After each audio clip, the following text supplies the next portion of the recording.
boys that's been balling, man. It definitely has been some guys balling in this preseason, and they're worthy of a spot. And obviously, we're going to start this off by one of those guys, and Tyrell Shavers, finally making that 53. And man, he should have made it last year. Let's just come out and say that he should have made it last year, but for some strange reason, he didn't. He still persevered through the practice squad, got his shot, and soon when he touched the rock, house calls, 70 yards. And then this preseason, this training camp, this preseason, I watched Tyrell very, very, very closely, very, very carefully, because this is it. This was make or break, really, for Tyrell Shavers. You know what I mean? Having so much promise going into last training camp, and everybody was rooting for him. Everybody, again, felt that he should have made the roster then. I mean, you would figure going into this year of training camp that this was either make or break for him. You're not going to be on the practice squad for so long if you can't crack the roster, right? And he was the best player in training camp. He was the best player in preseason. And I don't want to say he made it hard for the Bills to not to cut him. It's just that it made it more easier for the Bills to say he earned his 53 man, this spot on the 53.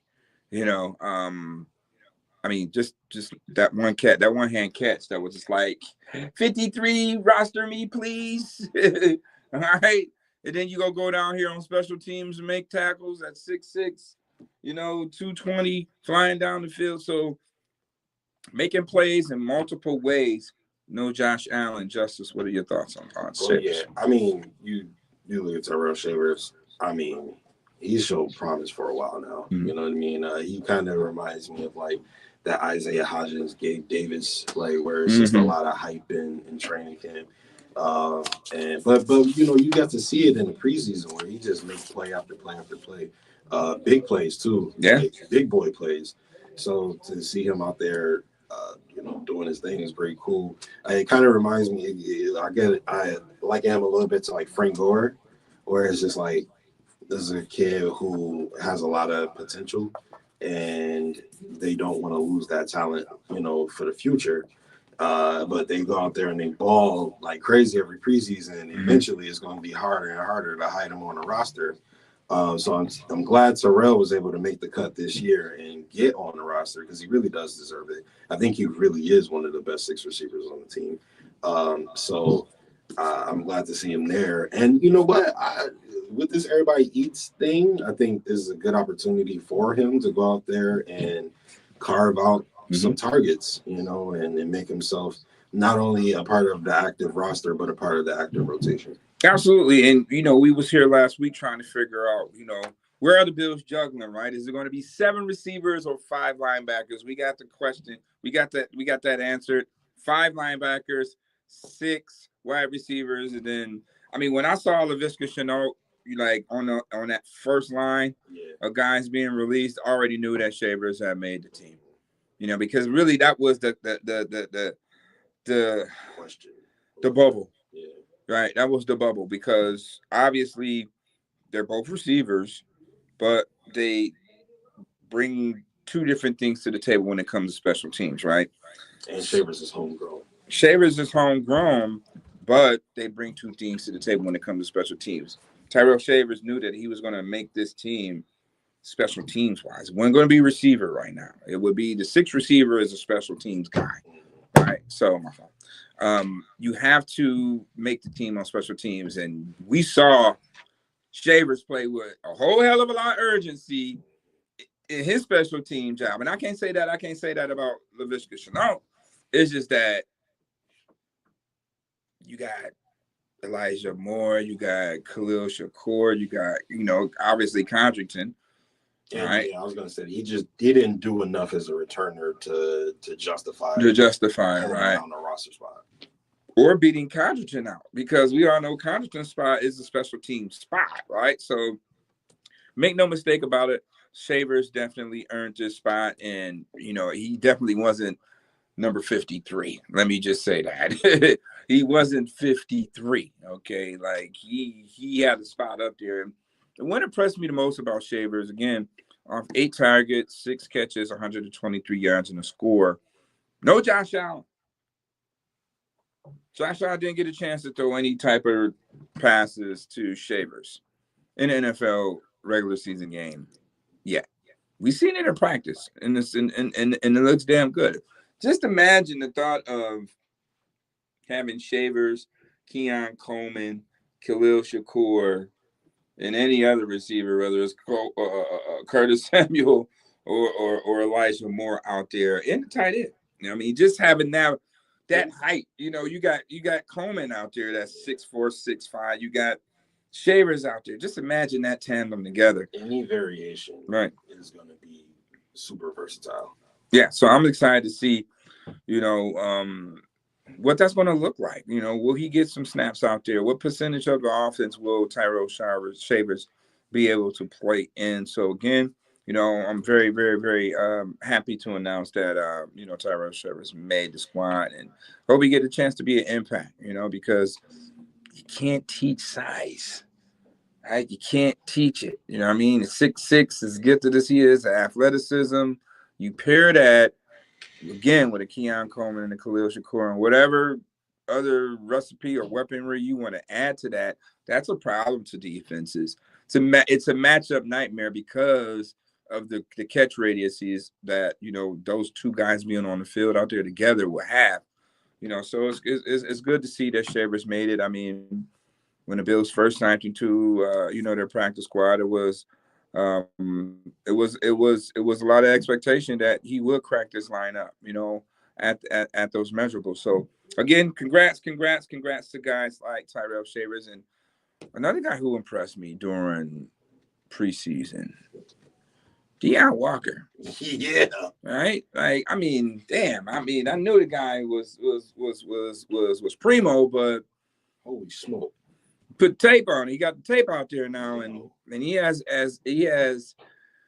every bit as advertised. What you see in this collegiate film to where we saw in this preseason. I mean, Jai looked like a little seasoned vet out there. The way he was textbooking guards out there and those guys and beating double teams and getting TFLs and getting that Tampa Bay game, like, was just a highlight tape in itself. And I mean, I ain't even gonna lie right now. I thought that he did enough, maybe that it would have been a surprise release with Daquan Jones.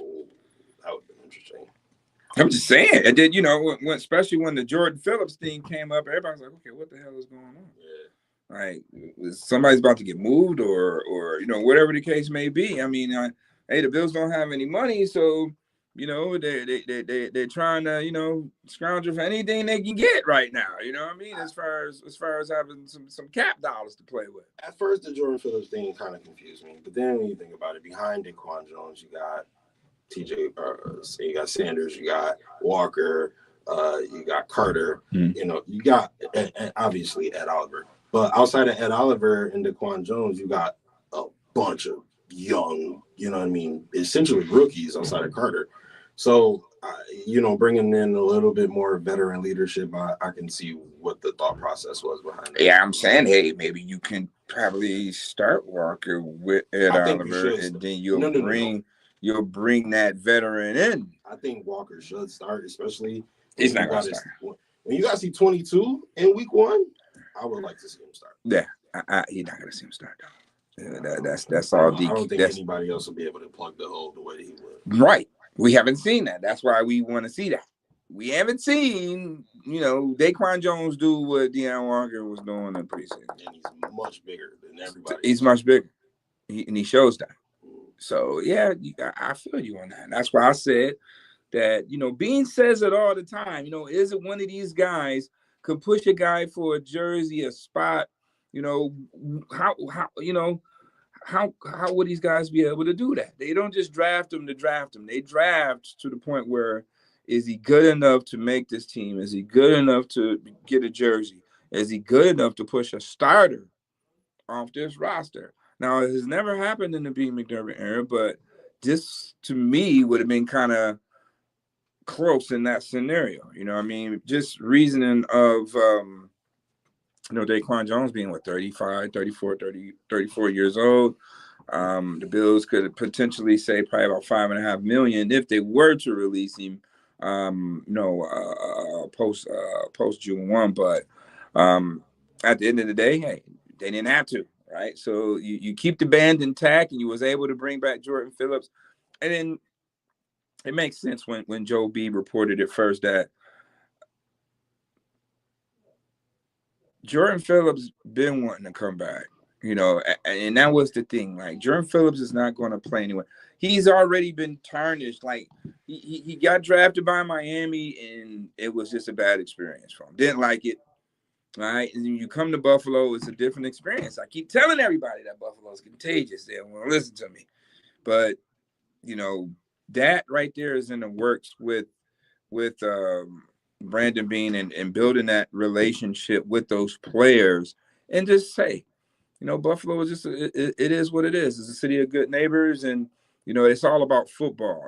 Other people in other cities, like he mentioned, is business, but it's more family here, and it's more football town, right? So that's why Jordan Phillips come back here. Then obviously, there's a guy by the name of Josh Allen that he would rather play with than against. So, and that's the reason why guys like Jordan Poyer is back. Because if you haven't heard, Bills fans, All-Pro Poe is back. They snuck him in the middle of the night last night. He's on Hard Knocks and all that good stuff. Justus, your thoughts on Jordan Poyer returning? I like his family, so I'm glad he's back. Shout out to Jeremiah. Shout out to Phileo. But I mean, if you ask me, the safety position is a D, and that's me being generous and from being honest. This is not a safety room that should be in contention for like a Super Bowl appearance. Like, this isn't a Super Bowl contending safety room at all. Like, this isn't even a playoff contending safety room as far as I'm concerned. I don't believe in them at all. Shots fired. Shots is fired at the safety. That's just me personally. I just seen a lot where I'm like, Patrick Mahomes is going to pick you apart. Lamar Jackson is going to pick you apart. Jalen Hurts, if you get to the Super Bowl, Jared Goff, Matt Stafford, like, these quarterbacks is gonna do this safety room really, really, really bad. I sent out a tweet the other day where I was like, somebody was basically talking about how good Sean McDermott's defense is and has been over the past half decade or a little bit more, which is fair. Sean McDermott is an excellent defensive coordinator, like elite, top tier. However, the defense is good versus the field, right? It's really good versus the field. You get turnovers, low scoring games, et cetera, et cetera. But then once they face a good quarterback, problems galore. The quarterbacks pick us apart every time. And that's how it consistently goes. So, this starts with the safety position, especially now the safety is getting picked apart. We got injuries in the cornerback room all over the place. So I'm a little worried. Yeah, a little nervous. The back end kind of do make you a little nervous. I get that. It definitely do when you're facing a team like Baltimore, who has offensive firepower, right? So, the back end do kind of make you, a little nervous. Even though All-Pro Poe's back, it still makes you a little bit nervous, right? I think he's here under a mentorship type of thing, where it's just help to, because we talk about it all the time. Sean McDermott's defense, he's going to put people in the right position to make a play. It's all about if you execute, right? And nobody executed at the strong safety position better than Jordan Poyer and Sean McDermott's defense. So he's able to give them some pointers on what they should and shouldn't do. Right. And I mean, obviously, I did mention, when Cole Bishop did get drafted, I said, you know what, he's more of a Poyer than Hyde. When you look at his Utah tape, he was more of a Poyer than Hyde, but he's 6'2", so he's a bigger Poyer. So I feel that Micah was brought in last year really to mentor Rap, and now Poyer is back really to mentor Bishop, to help him understand the nuances, the tendencies on how he's going to get played, and teach Cole Bishop how to bait quarterbacks, man. That's what made Poyer and Hyde so good, that they were able to bait quarterbacks into seeing wasn't was what wasn't there. They did an excellent job on baiting QBs, and that's what Cole Bishop's going to have to inherit. He's not going to be able to pick that up overnight, but to have a guy like Jordan Poyer there to teach him on those little detailed things, I think more or less that's what really Poyer was brought in. I mean, he's definitely still got some something in the tank. Without a doubt. But like you mentioned, more or less on helping Cole Bishop, become the safety that the Bills need him to be, during this season and the remainder of the contract, right? You bring in a guy second round, he has to play. He has to produce, right? So, because if Keon Coleman wasn't drafted, Cole Bishop would have been our first pick in that draft. Yeah. And he would have had all the expectations that Keon Coleman is currently having right now. Right. And it would look bad. Right. And this, and I'm saying, like, to me, third down has been a real big issue. All right. Third down has been a real big issue with this defense. And preseason, that still is rearing its ugly head. They did a better job of it in Tampa, but that's going to be the big question mark, heading into this matchup, versus Baltimore. Third down. That's the only thing I want to see. Third down. How the Bills are going to address Lamar Jackson, Derrick Henry, and the Ravens on third down. You got to make it third and long. You got to put them behind the chains somehow, some way. I know on first and second down, probably they're going to run. You know what I mean? Mm-hmm. That's just why not. I don't know why they don't ever not run. Just Derrick Henry and Lamar Jackson is an absolutely devastating duo, which is why I would like to see Deion Walker in the middle to kind of tame that just at least a little bit more than we usually can. But they're definitely going to run a first and second down. If you can limit them to 1-2 yards, on first and second down, make it a 3rd and 6, make it a 3rd and 7, or you know what I mean, then you put them in a little bit more of a, all right, now you got a pass situation, pin your ears back, go get Lamar. Yeah, but well, that's gonna be the thing, like, because like you mentioned, if you giving the Bills safeties a D right now. Yeah. Who's checking Zay Flowers? Checking D Hop and Bateman and Andrews. Well, see, I'm Christian Bifford. I am very comfortable with Christian Bifford and Teron Johnson. So I'm not so much worried as that. Who's corner number 2? So it's going to be Strong over there on that other side. So we got Strong now. Let's keep in mind. I'm not sure. Brandon Beans today, he's not going to rule out, Trey White. But I'm just saying right now, if the game was today, Trey White wouldn't be playing. So next man up would be Dorian Strong. Our line is going to have to get some pressure. I think the Bills are better up front than they were last year. Oh, for sure. I just didn't think you didn't really fix the issue at safety. No, they didn't address it. You didn't address the issue at safety. Now, I'm not even counting Poyer in this equation. You didn't address the issue at safety. Now, you may probably with Hancock, the safety, maybe there's a bigger plan for him down on. I'm not sure. It's early to tell. It's too early to tell. But right now, looking in on one of the reasons why, basically, hey, the Bills season ended. But you didn't really address that really too tough. Yeah, secondary for sure. You didn't. You really didn't address. You addressed it in the draft. Well, you addressed it at cornerback. You just didn't address it at safety, and I get it because you have a lot of equity built up. Again, Cole Bishop the second round. You got Rapp on the contract. So, question: we don't know what's going on with Trey White, right? Listen. Trey White is from the Goalie Academy. All right, so a lower leg injury, that could be anything. It's just like hockey.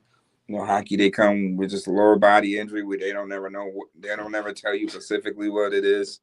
All right, so we got hockey injuries right now. I'm comfortable with bringing Jordan Poyer back because I appreciate what he can bring to the locker room, especially. But why not bring Russell Douglas back? You know what I mean? Like we are. Well, you got Trey White, and you still got Mad Max. You're not gonna bring a guy back for $3 million and sit him down on the bench. You know, you're just not gonna do that. You just not. You got Benford. You just paid a back to. You got a #1 draft pick. He's playing.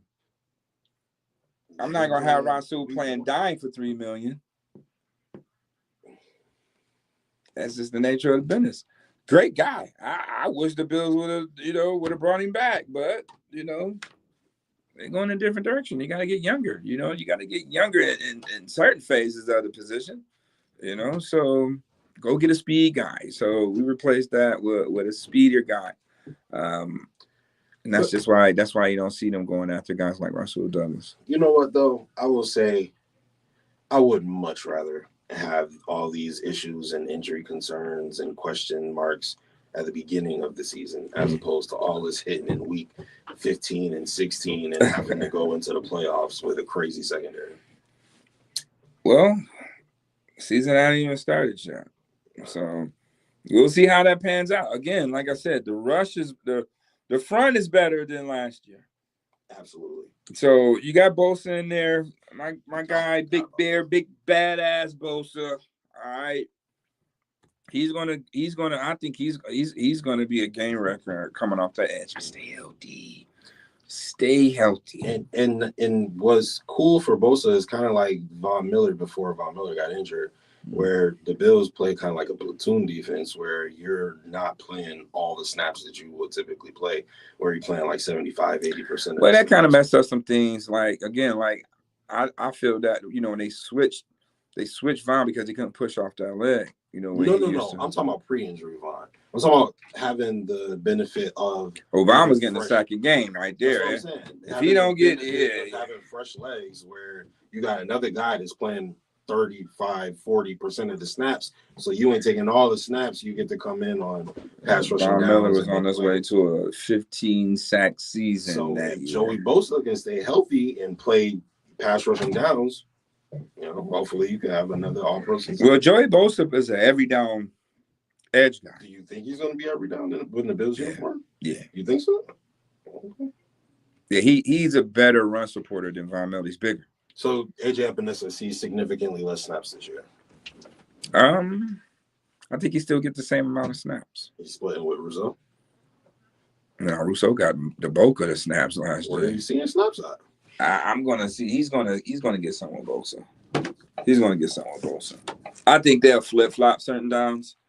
That's what I'm saying. I think they would flip flop, but Bosa is the difference with Bosa and Von Miller is that Bosa is supports the run more. So yeah, I still believe that. I mean, Bosa is going to make his presence felt. And, you got fresh legs now coming off that edge with Bosa and Epinesa at times. What's your thoughts on Landon Jackson? Still learning. The potential is there. You just got to learn. It's just like Javon Solomon. It's like kind of like, I don't want to say night and day with Solomon, even though you see the difference in year 1 and year 2 in Solomon. Nah, I saw flashes in Solomon. Right. I seen flashes in Solomon too. Yeah. I think that with Landon Jackson is he just got to know how to, finish. I'm getting real but he's a rookie. Vibes from him. No, Epinesa had good vibes to me. Epinesa coming out to me. Epinesa, I felt that he had some sort of JJ Watt traits, which is how he played the edge in. You talking? When he was bigger. Yeah, he played the edge, and he can catch. So you see how many interceptions he got. That's kind of like JJ Watt. That's what I see. Right. Then he got back to his playing weight, and here we are. Right. So, I mean, and then COVID. You got to take that into consideration. That was just like a wash year for all those players. Look at anybody in that draft class, that COVID draft class, and tell me what they're doing right now. Rousseau was in that class, and he took a little bit to get started. No, it was Epinesa in that class. I think they both was. No, Rousseau came after. No, Rousseau missed the year due to COVID. Right, he missed the year. Right, and that may be why it took him a second. It takes him a second. So now this year the expectation is high for Rousseau. Ain't no more 8 sacks for $20 million. All right, hey, we can't do that. You know what I mean? Can't be doing that for the dub. You know what I mean? So I just think that the line play is better, especially again with Deion Walker. He's going to be able to keep Ed Oliver clean. All right, he's going to be able to keep Ed Oliver clean. And then you got a nice rotation now because, truthfully, Carter is a 3-tech. He's not a 1. So that's probably why you see. That's why you see Phillips is back.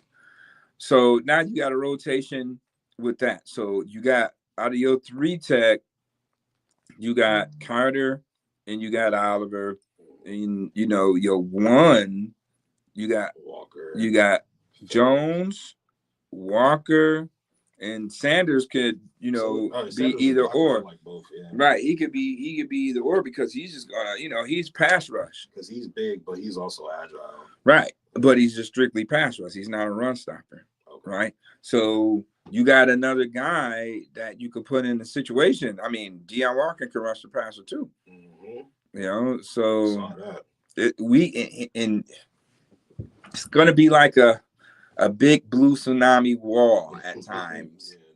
Dealing with when you put Bosa, Walker, Phillips, and Rousseau out there. That's 6-6 across the board. See, look at this in retrospect and compare it to how it was like when Dean first started in the trenches in general. Like, I love what he did with the offensive line. Mm-hmm. He got some big athletic boys and made him a top 10 offensive line in the league, top 5, depending on who you ask, right? Mm-hmm. And I feel like he kind of doing the same thing on the defensive line. They're finally getting it right? Mm-hmm. Because what we seeing, for all intents and purposes, Sanders could be a Deion Dawkins, Walker could be a Spencer Brown. You know what I'm saying? Right. Where it's like that diamond in the rough, especially the Spencer Brown pick was just like, oh my God, where did that come from, right? And Walker could potentially be that, where it was just like this big dude, everybody had questions, then he come in and just ball. You know what I'm saying? So if you can kind of transform the defensive line and make it dominant in the same way what he did with the offensive line, that's Super Bowl recipe. Right. You mentioned match where iron sharpens iron, and they traded up to go get Deion. So, I mean, when I seen him still on the board, because I thought he was going to come off at least second round. He wasn't going to be on the board still in the second. I mean, for him to still, at the third, he for the Bills to say, okay, we know what we're getting right now in the fourth round the very next day. I mean, I kind of chimed in a little bit. I kind of teetered with it a little bit, but for them, to go out and get that guy like that, that was a big move right there. That was definitely a steal. I mean, that's why I call him the burglar. Everybody want to call him Big Baller Bean. I call him the burglar because Brandon Beans like to steal on draft day in every round. All right, especially in the meat and potatoes. Anything from 4th, 5th, 6th, he's stealing. And some thirds that he didn't stole, but that 4th, 5th, 6th, and those meat and potato rounds, he definitely know how to steal. You know what I mean? So, that was another piece up front. And those guys are young, stronger, and faster, and they're going to be on this team for the next 4 years together. Ed Oliver on the contract for the next 4 years. TJ Sanders on the contract for the next 4. Walker's on the contract for the next 4. Carter going into his second year. So you got 3 years on the contract. Solomon, 3 years. Landon Jackson, 3 years. So your core guys up front are going to be there, and that's a good rotation to start with. You're going to have continuity. Mm-hmm. Yeah. Absolutely. And then,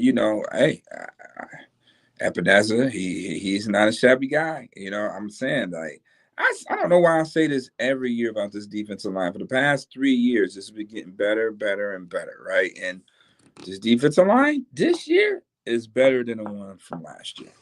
You can easily say that, especially how the interior is being played.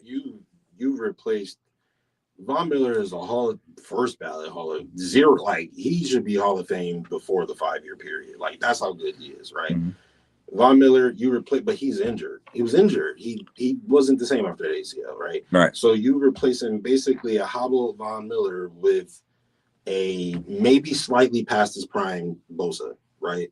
Where he may potentially be on the decline. We don't know. He might be plateauing. Bosa's only, what, 30, 31 years old? He's still got plenty left in the tank. Yeah. You get him for a couple of years, and you mix him with this core group, like you were talking about before. I think that it's a recipe for success, especially when you bring in influx of young athletic talent, and then you put him with all pro knowledge and athleticism to mentor it and to shape it and mold it. Bro, it's fire and ice. Pick your poison, right? It's fire and ice over there between Russo and Bosa. We got Big Bear. That's a big guy, man. Joey Bosa's a big guy. All right, we talking 6'6", damn near 6'7", what, 260, 265. Awesome. Yeah, strong. Big Bear, all right? Big Bear Bosa. That's what we're going to call him. All right, and Russo's been playing like an NFL senior. You know, going into his fourth year, he's been looking like an NFL senior. So if it could click this year, especially with him, we know Bosa's going to do over there on that side. You know, he's got to stay healthy. All right, got to stay healthy. Keep some bubble wrap on him and then unleash him, let him go. Man, that front four is definitely going to cause some problems. And it's going to help the back end. So that's why I'm saying the front is going to be able to help the back end, regardless who's back there. Because, you know, adding a guy like Bosa, you put Walker in that mix, Ed Oliver, Russo, they should be able to get after the quarterback. I know we say it every single year. They got to get after the quarterback. You know, you got earn your money, get after the damn quarterback. I don't want to hear anything else. You know, get after the quarterback. All right. We talk about complementary football all the time, and it usually extends from offense to defense to special teams and so on and so forth. But I think they're going to have to play more complementary football just on the defensive side of the ball more than ever, right? Mm-hmm. Because in my opinion, our safeties is a weak spot. It's a hole in the defense. So if a quarterback gets enough time, he's going to pick it apart at some point. So it's going to be paramount for the defensive line to be able to get some pressure to get two quarterbacks, disrupt their timing, disrupt their field of vision, and be able to make some mistakes. And that's how you create turnovers and be a top 5 turnover team. But pressure bust pipes, man. Yeah, exactly. Just get after the damn quarterback. So you know what I mean? We're going to need that to make up for the safety. True. But, I mean, hopefully, I just want to see this Bills defense be a little bit more aggressive, too. I want to see that. Like, we going to go down. We going to go down, man. Go down shooting. You know what I mean? Go down being aggressive. You know what I mean? Like go down being aggressive. Passive aggressive to me, defense, football is a violent sport. Defense, you can play with any type of aggression you choose to, right? Like, you got to have an aggression to play defense. To only rely on your front four to be aggressive and you got 7 guys being passive aggressive, that's where I clash with that philosophy on defense. You know what I mean? And, I want to see the Bills. Can you do some more blitzing? Let's stir the pot. Let's shake things up a little bit. How about sending the 5th guy sometimes, especially in 3rd and long? Why are we dropping back 7 guys on 3rd and 15? Right. 7 guys, and guys is wide open, and the defensive line didn't get no pressure. The quarterback standing in the pocket. Like, I don't like that's the thing I battle with. You got 7 guys back there, 7 guys in coverage on 3rd and 15, and guys are wide open. Because you're right, the front four is not getting the pressure. So if the front four is not getting the pressure, how about sending the 5th guy? Maybe we get pressure that way, but I don't understand. Like 3rd and long situation. It'll only be 3rd and 5. It'd be 3rd and long. Bills play defense great on 1st and 2nd down. Get tackles for loss, everything. On 3rd down is just off or not. You play so good on 1st and 2nd down just to give it away so easy on 3rd. That's what I battle with. And it's that I battle with. You got 7 in coverage. How is it that you got 7 guys back there, and guys are still wide open in windows. That's the thing I struggle with. That's you gotta. I want to see the Bills be more aggressive defensively. Take some more chances. Take chances. You can't focus on playing the perfect defensive game. You can't focus on playing the perfect offensive game. You have to take chances. If you want to win, you got to take chances. I want to see the Bills take more chances on offense. You got Josh Allen with this bazooka iron. We ain't seen it in a while. We see it sparingly. Unleash that arm this year. We got guys that can go get it. Take more chances downfield this year. This is it. This is it. This is Super Bowl or die. This is it right here. You got to take more chances.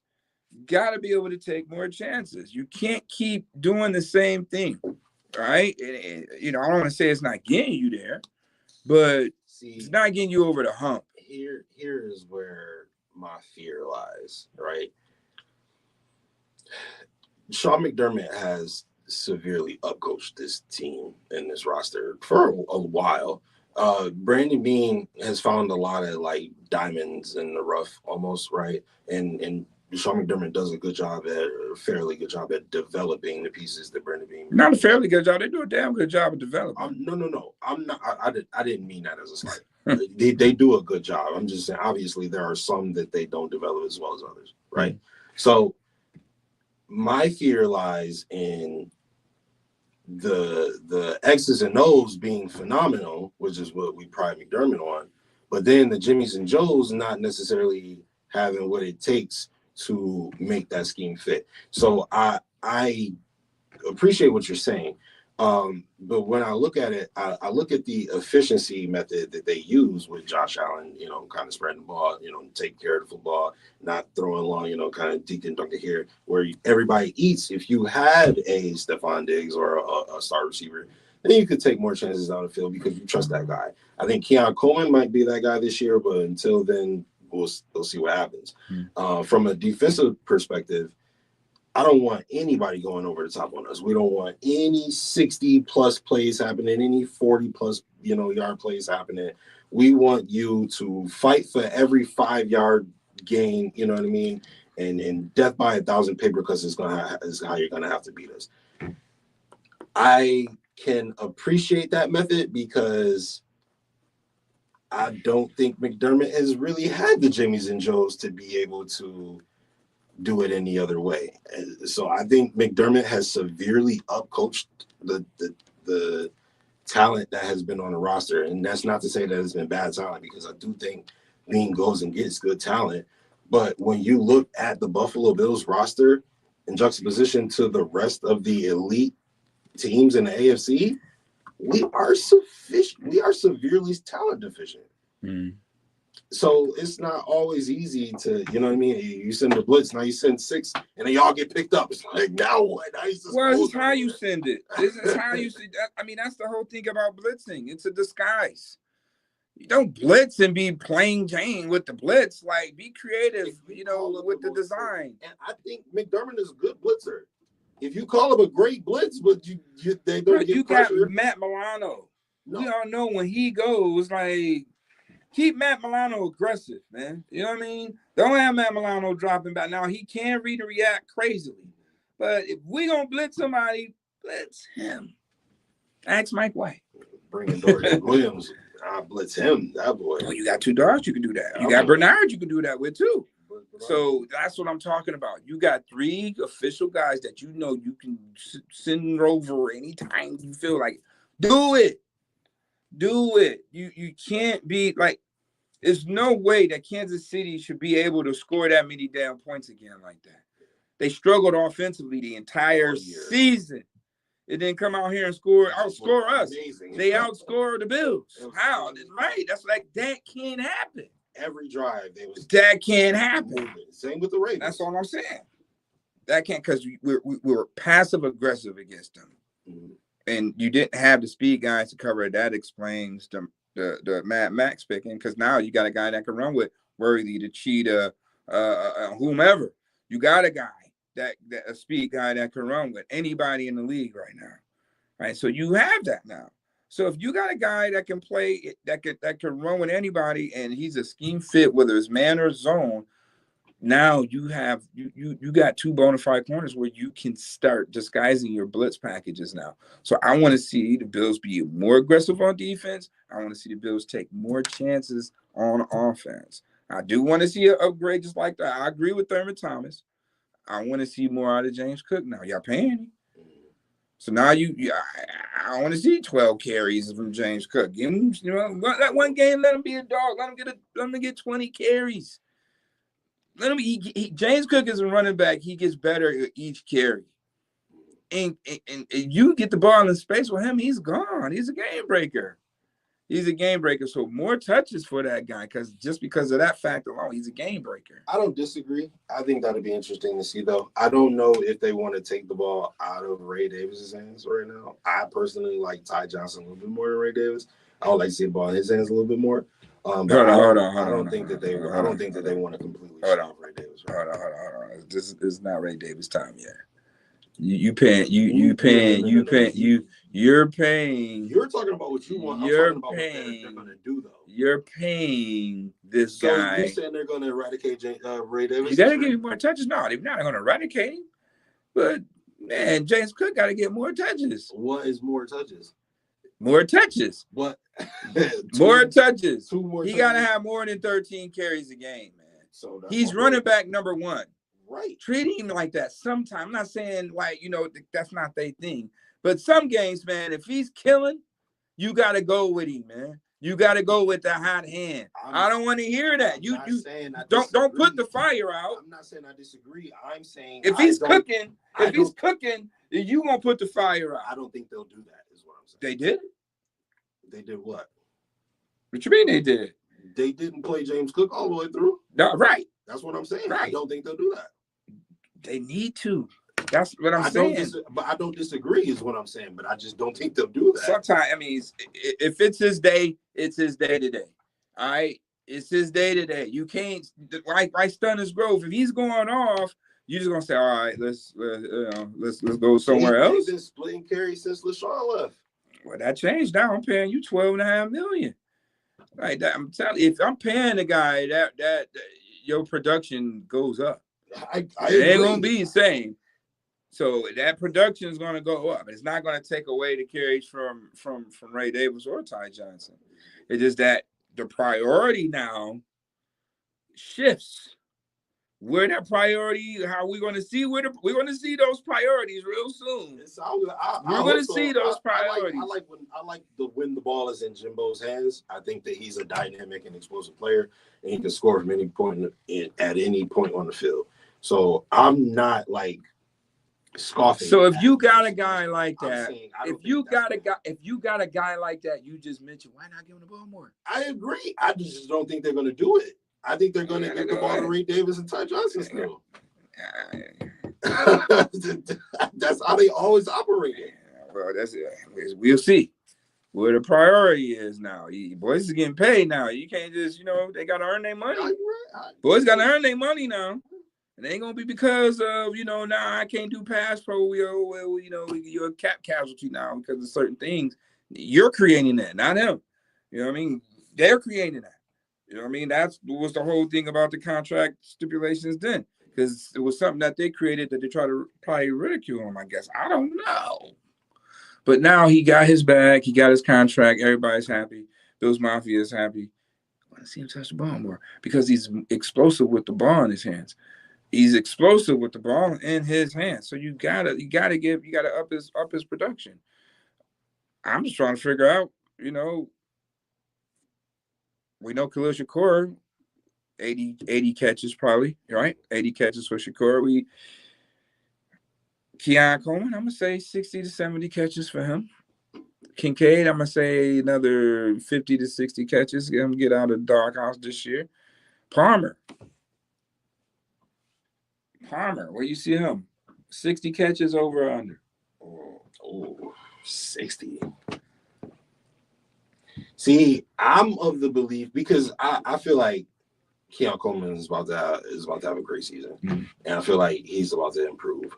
But I also feel like Khalil Shakir was his fourth or fifth season. Mm-hmm. He also has a lot of room to improve. So if Khalil Shakir get better and more confident, he also can be even more of a dog than he already is.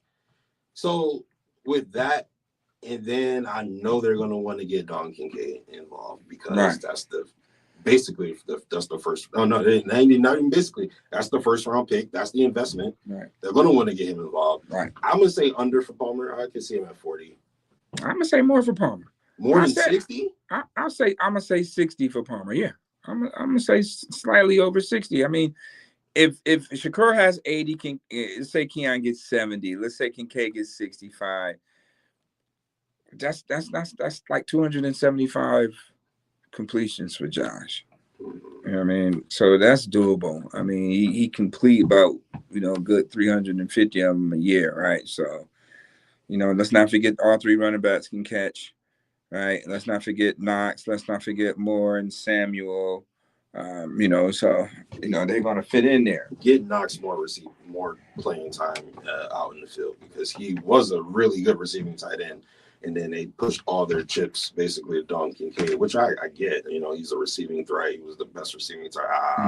But Dawson Knox was coming into his own as one of the top receiving threats out of the tight end position in the league. And then he was basically usurped by a rookie. But I still think that Dawson Knox has a lot to put forth. Oh, man, I would love to see a 12 personnel out there with those two and take your pick of wide receiver. Keon Coleman, Palmer, Khalil Shakur. So they got some weaponry out there to use this year. So, we're going to definitely see because preseason is officially over. So the dogs is up. Baltimore is on the clock. So I'm really excited to see what this season is going to bring. It's really here. Hard Knocks is officially about to be over with, and I wonder what it's going to be like. I guess with that time when Coach McDermott got to cut guys, and I wanted to Hard Knocks get that part. Yeah, they usually do, right? They bring them in. So I mean, me as a coach, I always hate cutting. I every year when kids try to play for me and my roster can only hold a certain amount of kids and you just hate cutting kids. Like I get emotional, I tear up, because I don't, you don't want to let the kids down, tell them they can't be a part of your team. So it's like having to fire somebody. Yeah, it is.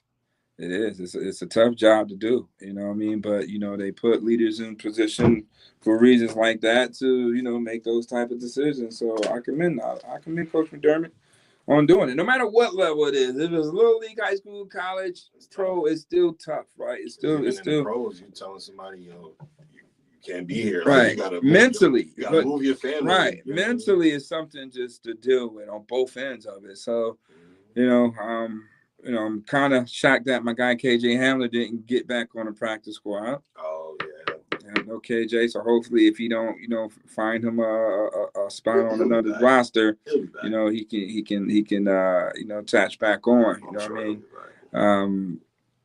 No Davison. They took Latu over Davison. Interesting. Sam Franklin. We gotta find some research out on Sam Franklin. This is mystery safety. I think this is his 6th year. Safety out of Temple, played for Carolina. I think all of his career. What's his measurables? I think it says 6'2", 6'3", 210. Oh, okay, Sam, 6'3", 210. I like those measurables. 1 career interception. It's all right. I like the measurables. 6'3", 210. I like that as safety. Okay, so Sam Franklin, you are definitely on my radar. So, again, Damar Hamlin, shout out to you, Damar, for having your community day event at Johnny B, aka the Old Rock Power with Jack Kemp and OJ Simpson, all those guys. Put that work in. And then Keon Coleman is having his community day event, this Sunday. All right, so it's good to see your Buffalo Bills out in the community doing great things. I think it's contagious with Deion Dawkins, everything he's been on, being the brand ambassador and city, boots to the ground. So shout out to all you guys. Well, guess what? The season is here. Baltimore Ravens is on the clock. I'm on the clock too because I got an hour before the clock strikes 12, and it's another another movement around the sun for, you know, your boy right here. So, you know, I'm on the clock. Ravens is on the clock. The season is here. Check my Power Sports Minute for DJ Suave, for my guy Justice the General. I'm Mookie Hawkins saying peace. Stay safe. Choose love, not hate. Wash them damn hands, man.